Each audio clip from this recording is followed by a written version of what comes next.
자, 그 다음 이제 부가와 징수 보실게요. 부가와 징수는 결국 관세 확정이죠. 관세 확정 방식에는 신고 납부 방식과 부가고지 방식이 있어요.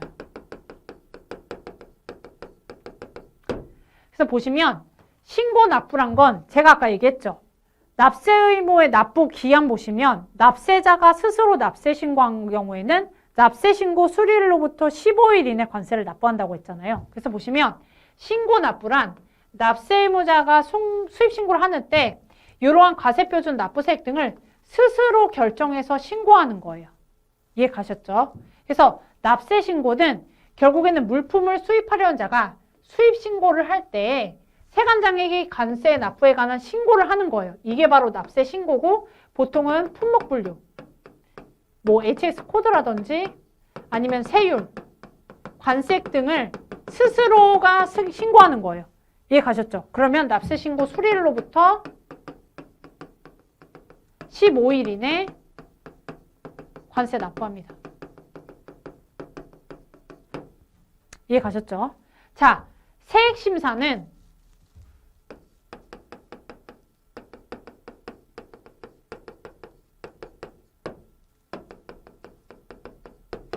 사후세액심사와 사전세액심사가 있어요.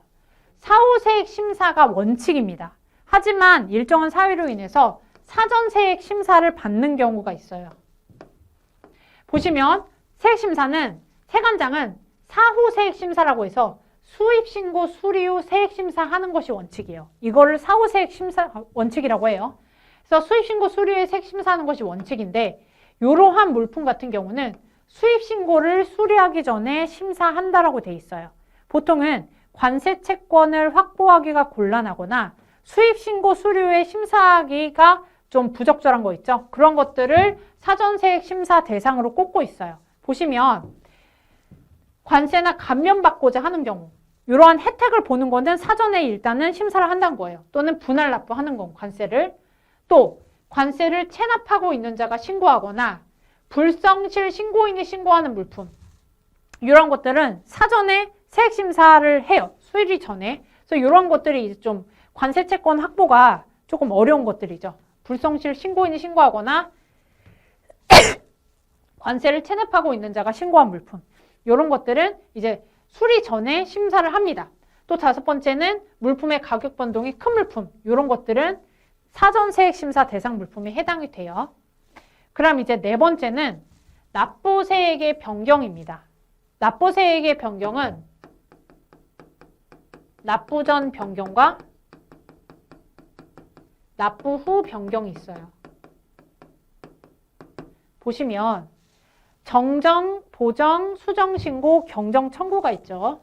그래서 정정은 납부 전 변경에 해당돼요.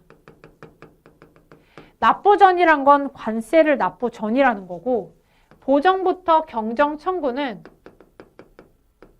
납부 후 변경이에요. 자, 그럼 정정을 보시면 납세 의무자는 납세 신고한 세액을 납부하기 전에 그 세액이 과부족하다는 것을 알게 된 거예요. 납세 신고를 해서 이제 관세를 납부하려고 보니까 과부족한 거예요. 그러면 그 세액을 정정할 수 있어요. 이해가 가죠? 그럴 때 납부기한은 당연히 당초의 납부기한이 돼요. 자, 그럼 보정 보실게요. 자, 보정은 이미 납부를 한 거예요.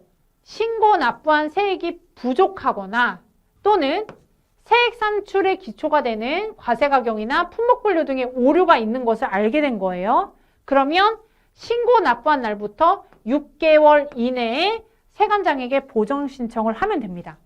납부기한은 보정 신청을 한 날의 다음 날이 돼요. 이 경우에는 그리고 보정 이자도 납부하게 됩니다. 왜? 부족세액을 납부하는 거기 때문에 그 부족한 부분에 대한 보정 이자를 납부하게 해요. 자, 그럼 수정신고 보실게요. 자, 수정신고도 똑같아요. 신고 납부한 세액이 부족해요. 수정신고도 신고 납부한 세액이 부족한데 부족한 경우에는 보정기간이 지난 날부터, 이 보정기간은 요거죠. 신고 납부한 날부터 6개월 이내에 지난 날부터 관세부가 제척기간이 끝나기 전까지 수정신고를 할 수가 있습니다. 그럴 경우에 납부기한은 보정신청을 한 날의 다음 날부터인 것처럼 수정신고를 한 날의 다음 날, 그리고 수정신고 같은 경우에는 기간이 더 길기 때문에 가산세를 납부해요. 이해 가셨죠?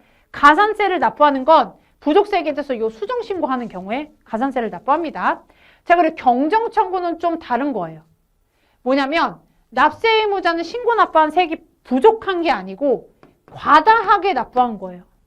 과다하게 납부한 것을 알았을 경우에는 최초로 납세 신고를 한 날부터 5년 이내에 세관장에게 경정 청구를 할 수 있습니다. 그 과다로 납부한 금액에 대해서 경정 청구를 할 수 있다. 이렇게 보시면 돼요. 자, 그리고 이제 세관장의 경정이 있어요. 정정, 보정, 수정 신고, 경정 청구 외에 세관장이 직권으로 하는 게 있습니다. 그게 바로 경정이에요. 그게 뭐냐면 세관장이 납세 의무자가 신고 납부한 세액, 납세 신고한 세액, 경정 청구한 세액을 심사한 결과 과부족하다는 것을 알게 되면 그 세액을 경정해야 됩니다. 여러분들 여기서 반드시 체크하셔야 돼요. 어떤 부분이 과부족하고 보정, 수정 신고는 부족하고, 그죠? 정정은 과부족이죠. 경정 청구는 과다죠. 하지만 세관장 경정도 과부족이에요. 요 부분도 아셔야 돼요. 아셨죠? 그 세액을 경정해야 됩니다. 자, 그리고 가산세가 있어요. 여러분들 관세법상에 원래 가산금과 가산세가 있었지만 가산금은 전면 삭제가 됐고 가산세로 다 편입이 됐어요. 그리고 또한 가산세도 변경이 됐죠. 하지만 이 가산세에 대해서 디테일하게 절대 시험 문제 안 나와요. 좀 제가 이해를 돕기 위해서 해놨는데 세관장은 납세 의무자가 법정 납부기한까지 납부하지 아니한 미납부 세액을 징수하거나 부족세액을 징수할 때에는 다음 각호의 금액을 합한 금액을 가산세로 징수합니다. 요거를 합한 금액을 다 가산세로 징수한다는 거예요. 부족세액의 100분의 10. 자, 부족세액이라는 거는 관세를 납부했는데 부족한 거죠. 이해가 가죠? 근데 미납부 세액은 뭐예요? 아예 납부 안 한 거죠. 그래서 자, 보시면 미납부 세액 또는 부족세액에서 법정 납부기한의 다음 날부터 납부일까지의 기간이래요. 자, 수입신고 수리일부터 15일 이내에 관세를 납부해야 돼요. 이게 법정 납부 기한이죠. 근데 이때 부족세액이 발생되거나 관세를 납부하지 않은 거예요. 그럴 때 이 다음 날부터 실제 납부일 있죠. 요 납부일까지의 기간에 이자를 징수한다는 거예요. 이게 0.025%. 이해 가시죠? 나는 뭐냐면 법정 납부기한까지 납부할 세액 중에 납부고지서에 따른 납부기한까지 납부하지 아니한다. 이 경우에는 3%. 이해 가시죠? 그래서 여기서 제가 좀 생각했을 땐 0.25%, 3% 요 숫자를 좀 기억을 해주시면 되는데 절대 이 자체에서 시험 문제에 나오진 않을 거예요. 그래서 그냥 수정신고하거나 신고 납부한 세액이 부족했을 때에는 어떻다? 가산세를 징수한다. 이렇게 정리를 해두시면 됩니다. 그래서 세액의 확정 방식 중에 신고 납부 방식이 있으면 두 번째가 부가고지 방식이에요. 부가고지 방식은 세액을 처음부터 세관장이 결정해서 고지하면 납세 의무자가 관세를 납부하게 돼요. 그래서 관세 납부기한은 납부고지를 받은 자는 납부고지를 받은 날부터 15일 이내 당연히 관세를 납부해야 되겠죠. 그죠? 그래서 이렇게 정리를 해두시면 됩니다.